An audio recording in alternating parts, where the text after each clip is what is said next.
So how does dispatching work? So that question, how does dispatching work? Okay, it's different kind of for company drivers and owner operators. For company drivers, they said, when you ask like that, I'm assuming that's what you're talking about, company drivers. Like, well, I'm owner operator. So typically in the morning, sometimes it could be in the evening. It all depends on where you start at and what happened the night before. But let's say it's the very first day at work. You're getting in this truck going. And different companies operate really differently. But here's just an idea of how it goes. And when battery died, your driver manager or dispatcher sends several loads or one load, depending on whether the company has forced dispatch or you can choose what load you want to take. And they send you the load, tell you where it delivers. They give you all information. You'll see the mileage. In most cases, your pay is going to be cents per mile message. And you will be able to, if you can't take the load, let's say you didn't start yet today. You started yesterday and you didn't finish until midnight. And this is 8 o'clock in the morning. You're up. They done sent the message, or they sent the message and woke you up. Well, you haven't had your 10 hours off. So in the case like that, you let them know, well, I don't have my clock to be able to take this load. So if you can't legally run a load, you let them know automatically right away out the gate. Don't take the load and say, trying to figure out how. It ain't, if you don't have the hours, you don't have the hours. And don't assume because they gave it to you that they supposed to know. They should know. But if they sent it to you, I mean, things might have changed. I don't know. I'm not a company driver. I haven't been in a while. And I ain't even encountered that when I was a company driver. But I hear stories of people saying stuff like that. But like I said, if they try to make you run illegal in that way, then just refuse and keep a record of it. Take a screenshot of that message on the board just in case.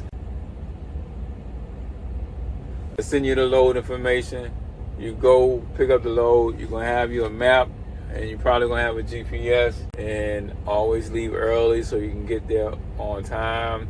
But you got to check and see how early can you arrive. Some places you can arrive hours early. Some places you can only arrive 15 minutes, 20, half an hour early, an hour early. You don't want to start your clock too far in advance. That keeps you from being able to run the miles you're supposed to run for that day. You start, let's say, if you get there 2 or 3 hours early, and then they take 2 or 3 hours to load you, and then you don't have enough time to get to where you're going, then that's a problem. So in a case like that, if it's 500, 600 miles, 700 miles, or 500, 600 miles, then you know it's going to take your whole clock to get there, then you can't start so early. With all of these little details, and you'll have to fine tune as you learn the logistics side of transportation, trucking. But you know, you have your pickup, you go over there, you pick it up. You're going to plan your trip out of where you're going to stop. You know you got to stop after 8 hours. Well, you might not know right now, but you can only drive 8 hours straight before you have to take a 30-minute break. So while you're there getting loaded, or before you go over there, if you got time to spend, then you plan your trip out. You plan your route. So that's part of planning your trip. You say, well, at 60 miles an hour, that's the number I always use. 60 miles an hour times 7, that's 420 miles. So on that route you're going to see where 420 miles is and find a truck stop in that area. They got directories to tell you where the truck stops are. Or you go 420 miles out. Look, don't get stressed out about none of this. You're going to figure it out as you go. But you can Google from where you pick up to, you can guess where 420 miles is. And if it's too far, then you can guess again, shorter. And if it's too short, you can guess again, that's further out. Narrow down where a truck stop is in the vicinity of the mileage that you can go in that 8 hours, so you know you're going to take a break. 7.5 hours, because you don't want to end up going past it trying to get to the truck stop. Let's say you have an accident held up with lights on the back road or whatever. You want to have that cushion because you don't want to be stranded when the 8 hours come with you on the side of the road or something crazy, right? So this is called trip planning. They're going to teach you all of that in truck driver school. Well, okay, we picked up the load. Now we done planned our route. We on our way to the destination. Sometimes you're going to have a one-day trip. If it's a 2-day trip, at the end of your day, then you probably got to do some check call or something like that. And the next morning, you got to do a check call.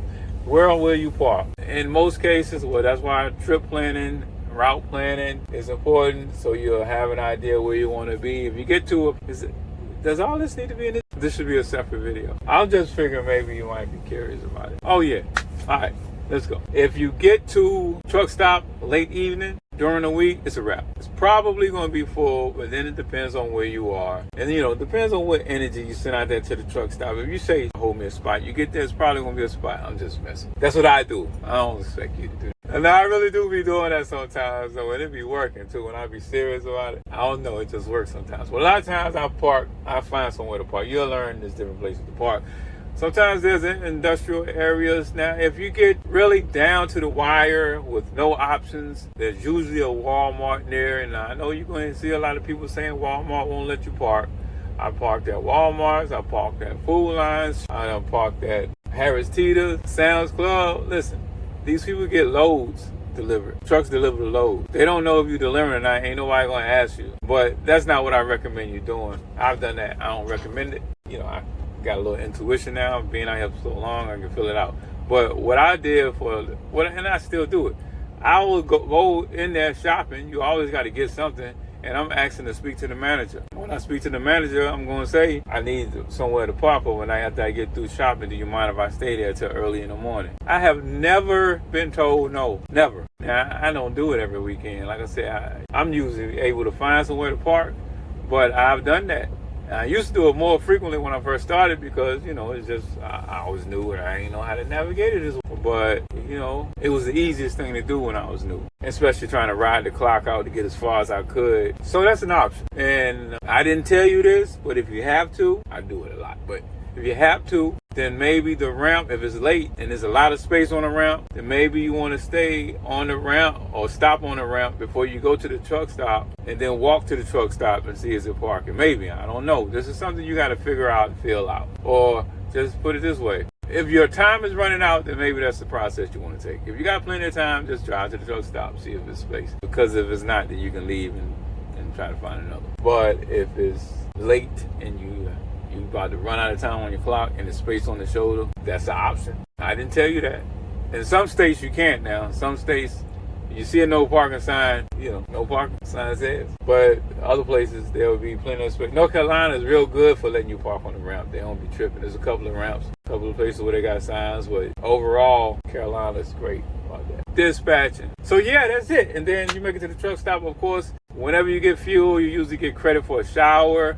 Make sure you get the rewards cards all the time. Always use them. Showers build up. After you get a certain amount, then they're free every day. If you don't pass that amount, then you can only get them free with the shower. They last a few days, like a week or something like that. You ask about dispatcher. And that's pretty much it. A lot of places you'll have the same contact as a dispatcher. Some places you might have 2 or 3 different dispatchers and they alternate. In other places, you might just have a different dispatcher every day. You might have a group of dispatchers that handles a group of drivers, So that could vary from company to company. But in most companies, I think they'll just have you dealing with the same dispatcher every day or the same couple of dispatchers every day. What else? As far as breakdowns and whatnot, when you're out there, then your company driver, only thing you do is you either send a code on the equipment, thing called Qualcomm. You either send a code on the Qualcomm or whatever communication they have, or you call them and then you tell them about the issue you're having with the truck. They'll probably find the shop and tell you where to go. Or if they got to come out there, they'll arrange all of that. Of course, you don't have to pay for none of that as a company driver. There's a bunk in the back if you're over the road, so that's where you'll stay. You could get a hotel, unless you're in some kind of type of specialized trucking outfit. They're not paying for a hotel room. And by the way, as a new driver, hey, one of the things that pitfalls that new drivers fall into is now you got a solid job, making money. You start spending and buying stuff, getting a place to stay and getting a car, I was you, I would not do that because you're not even going to be home. You're just throwing away money. You could be stacking that money and setting it aside, have an emergency fund if you don't have one, or stacking up to invest, pay off your bills, build up your credit, and stack money so that you can invest. Like in a year's time or so, maybe you decide you want to buy a truck. You got the money there to do it. Do not finance it at a company. Go to the lot and get it. Or maybe you want to buy some property. Get you a 3.2, something with extra space, or the first ones, just don't get a 3.2 or something like that. Hey, you might want to rent it out. You might even want to get something that needs to be rehabbed so you can get it way, way, way under book value and then do the rehab, and then you still have equity in the property. but that's things to consider. But at least consider getting you a property, renting it out while you're still driving, and then the next year, 2 years later, get you another property, and maybe you can have enough rental income by the time you finish driving within 10 years, or whenever you decide. So, and you have that income coming in, and you can get your last property and stay there, or whatever you're gonna do. But one thing I want you guys to do, I know I'm going far beyond dispatching now, is to consider how long you want to stay out here. Because if you don't think about that, then you can end up drifting. You can end up going 5 years, 10 years. Next thing you know, you look up 15 years, especially if you like it. You know, that's easy to happen if you like it. Then, and that's not a problem in and of itself. But if there are other things that you wanted to do, like travel, kids, wife, family, driving and over the road means you're not there and not doing any of that. You see what I'm saying? So think about it. What are the other things I want to do with my life? You know, what's on my bucket list? And so if you do that, now you can map things out. You can say, well, all right, well, I want to drive for 10 years. And in the 10th year, I want my situation to be such that I can transition out. I have this amount of money left, or I'll have this much amount of recurring income coming in. I have my passport. I have all of this stuff situated so I can make the transition and do the other phase. You know, but that's why I say to think about it, because if you don't take any of that into account and you just focus on the day-to-day and running and driving, man, I usually go day after day not saying much. So talking like this is tickling my throat. No homo. Let's see, what else? Any questions? That's all I can think of. And I need to go get my shower, and I'll holler at y'all later. Peace.